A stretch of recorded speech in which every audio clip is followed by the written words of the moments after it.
That was so disturbing.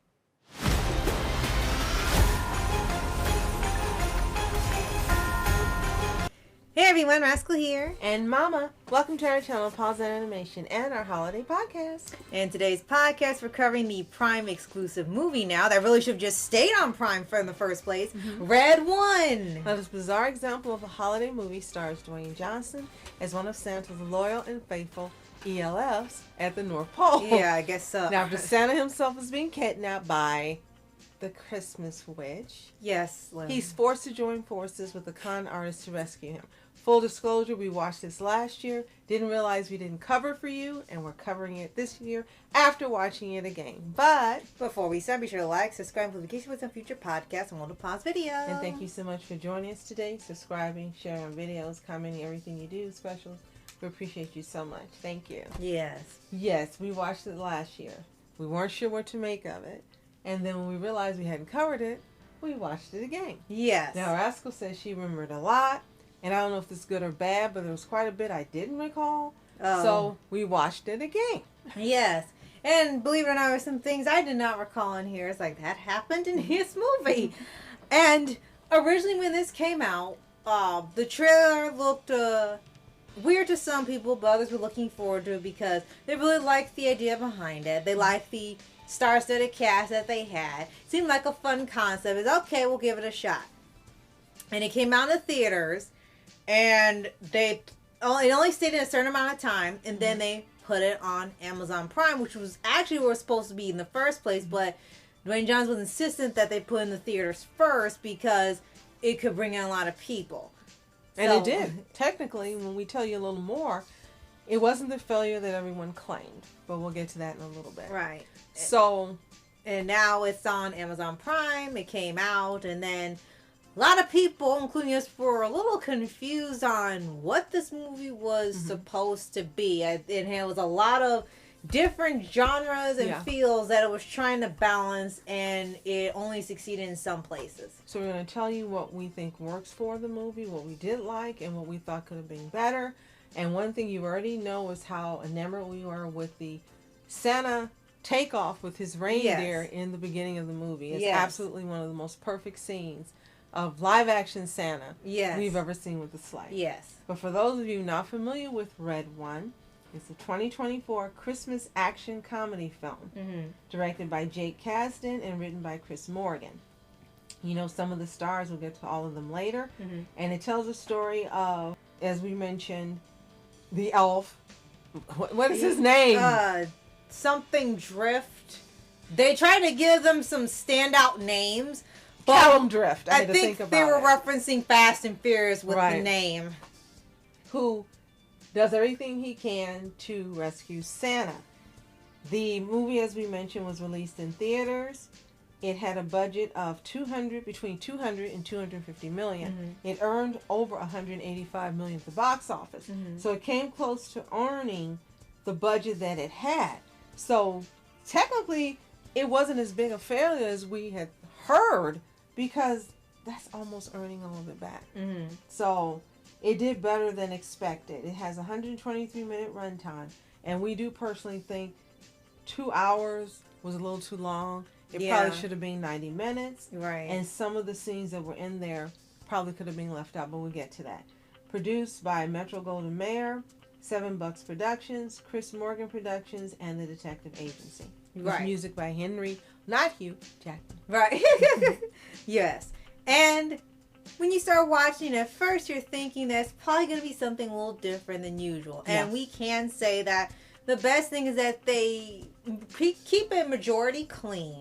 They don't use big profanity. They say maybe HE double hockey sticks and a couple other things, but they keep it pretty clean in the language department, which we're glad with. They don't get graphic with blood or anything, so they did make sure everyone could watch it, whether you liked it or not.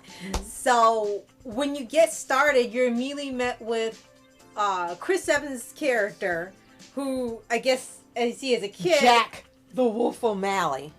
I guess they didn't want to go with Frost because it was too obvious. They should have saved it Chris Pine, but anyway. And he immediately knows that he thinks Santa isn't real. and it's all done by the parents and everything. He's disillusioned pretty quickly as a kid, and they give you like a second to say, oh, well, his dad's never home, so he already has a bad childhood. Like, they stay like a minute or two on this, and then it's like, well, the absent dad's the reason why he's a curmudgeon and hates Christmas now, all the way in the present, and he hacks things. He's considered one of the greatest trackers and hackers in the world. And it's just like, wow, this one thing led to his downfall, even though we saw nothing, but okay. But Right. I guess they're trying to establish that he is indeed naughty. Yeah. And I agree that we kind of should have gotten more backstory. Yeah. It wasn't enough, just a quick snippet.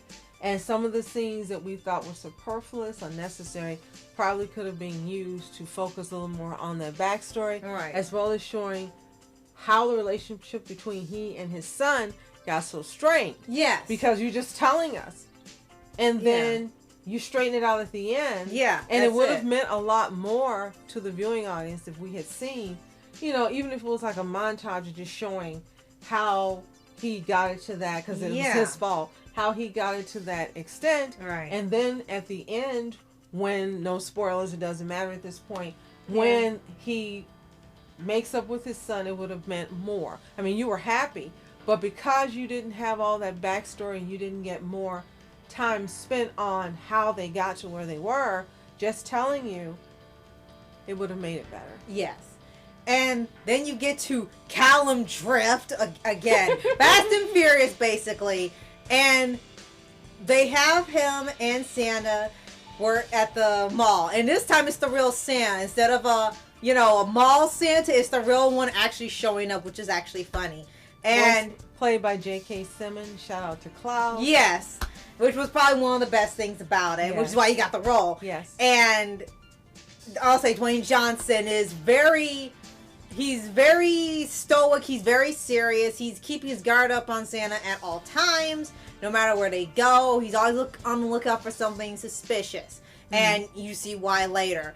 And this has been commented on multiple times. Sometimes when he's in other movies that he's written, he tends to give the same type of performance and the same type of character. When he's in other movies that are comedies or other things, he has different range. But it seems like he has a specific type that, sticks out in terms of his usual persona. Maybe it's left over from his wrestling days. I think it was written by his ex-wife. I think her name's Hiram Garcia. Possibly. I think so.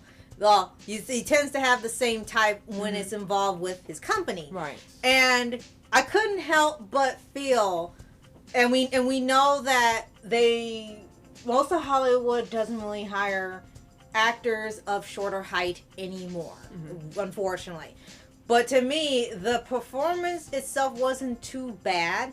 I think it would have fit better if it was a much shorter actor had the role of Callum rather than Dwayne Johnson. Because Dwayne Johnson, no, you're not going to mess with him because he's gigantic and he will crush you.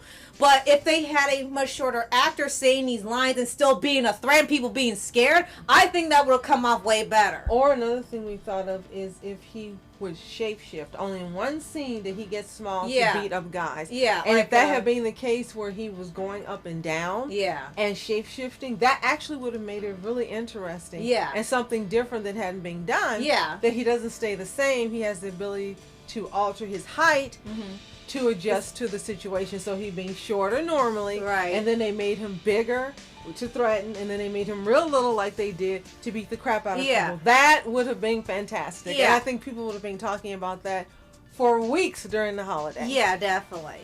So the name of the organization we forgot to mention is called Mythological Oversight and Restoration Authority. What? And it's a multilateral military organization. And I think that's another thing that kind of made it weird. They just tell us this is an organization. Again, you're not getting enough backstory. You would like to know how it formed, but you just tell us it exists and this is what we do. Well, we want to see a little montage, and the montages don't have to take long. Yeah, It could be it's like 30. a minute. Yes, 30 seconds to a minute would be just fine. But there's so much that's being told to us, which happens in a lot of movies. That there, I think, was one of the unfortunately biggest concerns with this movie. Too much was told to us. Yeah. And not enough was shown. Multiple scenes tell you a history or a backstory of characters, and they're sitting in a car talking to each other and basically telling the audience the backstory of everything. It seemed like they didn't want to film that, so they just were telling the audience instead. So, let's tell you what did work, and then, besides the few things you mentioned, what would have really made it better, including making it 90 minutes instead of 123 minutes. Right. So, again, the cinematography looks great. All the photography in the scenes involving Santa and the North Pole and elves and things is absolutely beautiful. Those are some of the best scenes and most beautiful elements of this movie. I mean, they went all out. And those scenes actually stand out for being gorgeous. And you're sitting there and you're looking at it. And when they have the elves around and they want the happiness and joy when they are working together to save Santa, that's also one of the best scenes. And there's one scene in particular that you like with the one elf. Oh, with when he does the shapeshifting, right? Yes. And they do it on the beach. He's surrounded, and then he changes his size, and they have a little device that lets them change the size of themselves and of toys to be small or life size. And it was actually an interesting idea. And they do a sort of Ant-Man thing where he takes out his opponents as in the smaller stature. And that would have been cool to see more than one time. It only happens once in the movie, and they never use it again. They kind of just save it for the toys to use the CGI effects on. Now the other one with the elves who were sending off the missiles when they had to do the rescue. And that was also a great scene. Yes. And we were like, okay, that makes sense. The elves know how to kick butt. Yes. We wanted to see more of that. Yes. It's so focused on the main two protagonists that you kind of forget there are other ELFs in the movie until they go back to the North Pole. Very true. And then they also got a polar bear there that doesn't do anything, unfortunately. But it would have been great if that had a bigger element in the movie as well. Yeah, because you see a talking polar bear, talking penguin, literal trolls, and little creatures. I don't know what they are. I'm assuming they're changelings or something. They're little tiny pixie-like creatures. But they animate all that, but they didn't hire any other actors to play other elves. They just got regular sized people, and they gave them ELF, and I guess they were trying to do a little bit like the LEP, the Leprechaun and Artemis Fowl. I think they're trying to do something like that. Yeah. And then you also had, as you had told me, I wasn't aware of, a lot of people like the appearance of Krampus in here. Very much so. Krampus playing, in this version, Santa's brother. Yes. And it goes with a little bit of old folklore where it's believed that Krampus is Santa's brother and he punishes the naughty. And personally, I think the movie would have worked better if Krampus was the villain. Absolutely, instead of the switch, which we'll get to. Right, and here he's more of an estranged brother, and they definitely explain to you why they had a falling out. Most people tend to like Krampus because of his design, the makeup done on him, done very well. He looked the most realistic out of everybody else. They were a fan of his size and everything, so he ended up getting a huge fan base out of the movie. Even though everything else is happening, and he's supposed to be a semi-antagonist. And I say semi because he doesn't stay bad too long. Right. It's more like he just has family issues is all. And I think in the beginning, the chemistry between Dwayne and Chris wasn't as well as it got the more they acted in the movie and further into the movie. You kind of took it at face value, and it's not because they were supposed to be antagonistic. It just wasn't there. But almost halfway through the movie, they got a groove. Yeah. And by the end, you really could see the chemistry had developed between them as actors. And they were bouncing off each other. And the relationship was working. The straight man, comedy, everything began really to take shape. Right. And it's unfortunate that it took that long. Because once it got going at the end, you were like, okay, you wish the rest of the movie had the same tone, the same feel, and everything. Yes. So, this is the only holiday movie that actually exists this year. We could not find any new holiday movies at all. This is from last year. Yeah. And a lot of people are rewatching it because it's what you got. Yes, exactly. Which was a smart move if you think about it. Yeah, they're keeping it on there. Exactly. And after watching it the second time, we definitely liked some elements more and thought better of it. Mm-hmm. And if you've never seen it, we still recommend, despite what people may have said about it, you should watch Red One. You should give it a chance yourself and see what you think. Mm-hmm. Because there are some good points, there are some great points as we mentioned, and there are some that needed some work. So one of the things we really could not stand about this movie is the freaking Christmas witch. Yeah, it seemed like she just didn't fit at all, but they wanted a female opponent in here. And in case you're wondering, if you're not someone that's really heavy into Christmas lore from all over the world, we found out Christmas witch is part of it, but it was something that was added very recently, like within the last 5 to 10 years. So this was not something going far back centuries. And they wanted another female character involved in the Christmas lore besides Mrs. Claus and other kid-related folklore. So they added this character in, and in one version, she's more of the good guy who has to save Christmas when Santa's gone. So they kind of reinterpret this idea as her kidnapping Santa and using and kidding you not, his Christmas magic to make magic snow globes. And she wants to punish the naughty. And whether it's the very, very naughty, very crime-related things, or something as little as jaywalking and littering. And it says, so everybody on the planet will get punished. Then who's nice? Right. Again, this is something left over for a Krampus villain. And people don't understand, why aren't they ever making Krampus the villain? He's always misunderstood, or like in this movie, he just has some family problems, but he's a good guy. Or he's reformed and he's like, oh, they work together and he scares the naughty. It's like, okay, Krampus is supposed to be sort of like a demon. You can't really do much else with that. But if they kind of moved it. The episode of Supernatural when they have Krampus, they didn't play. Exactly. Krampus and his lady were villains. Yes. And they did what they need to be done. So I agree with you. Yeah. So that definitely is where we thought he should have been the villain. The Christmas witch shouldn't have even existed. Yeah. And that would have made it more interesting. Mm-hmm. Absolutely. And another thing is, we read that Dwayne Johnson was paid $50 million. Mm-hmm. And then Delays added another $50 million. So if they hadn't added that $100 million, they would have actually made, let's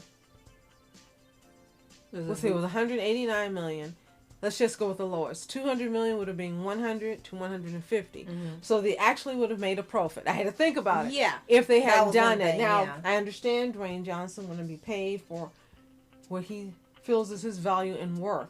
But if they had not done that and taken more of that money and used it toward the special effects, like we were saying, making him where he went up and down in size, getting rid of the Christmas witch and some other things, they would have made a profit on this movie in the theaters.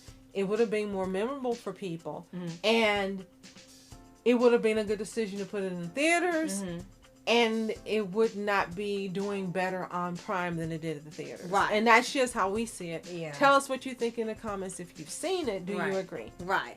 And one last thing I'm going to bring up is that we, as well as others, felt like they didn't develop this version of the holidays in this world enough. Like, they keep telling you random things about how the universe set up, but nothing ever seems to mesh. Like, we love the idea of the Megaloceros or Irish elk being Santa's reindeer. That was fantastic. That fit.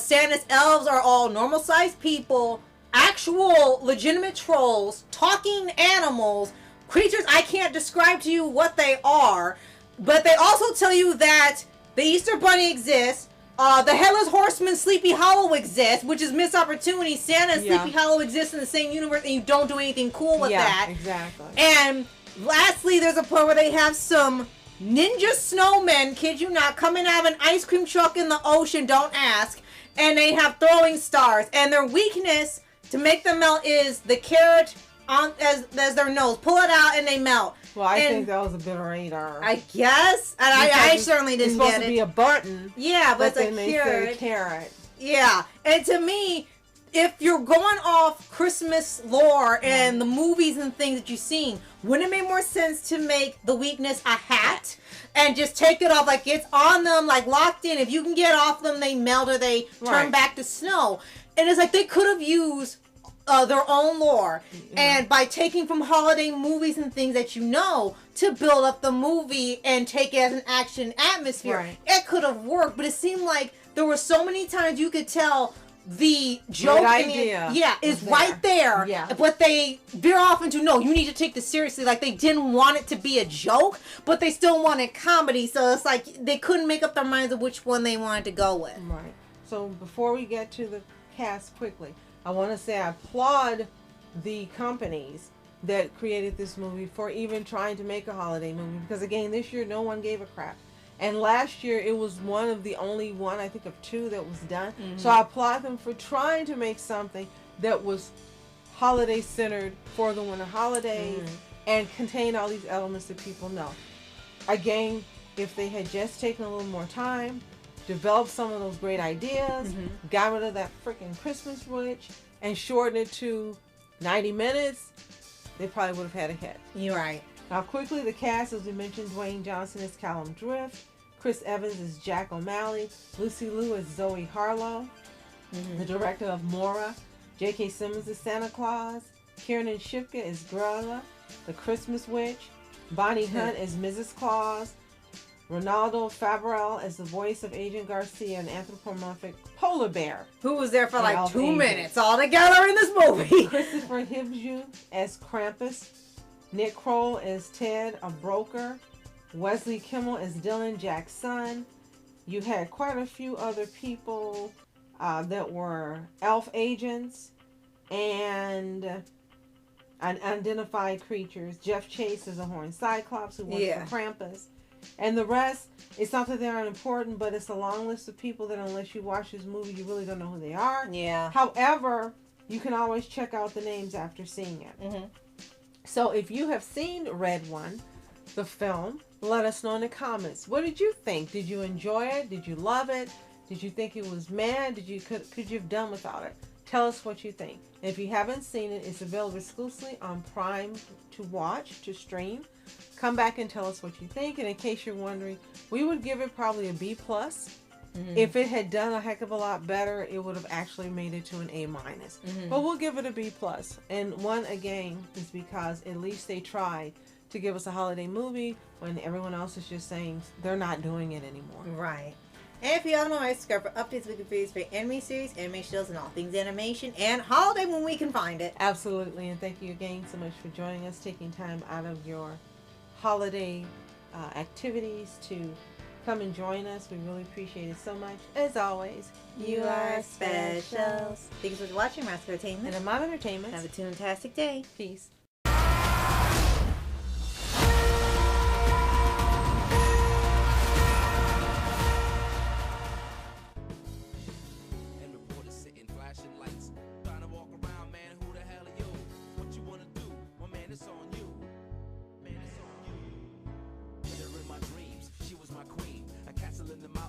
Rivers and streams, plucking sunlight from the sky in my pocket, give it to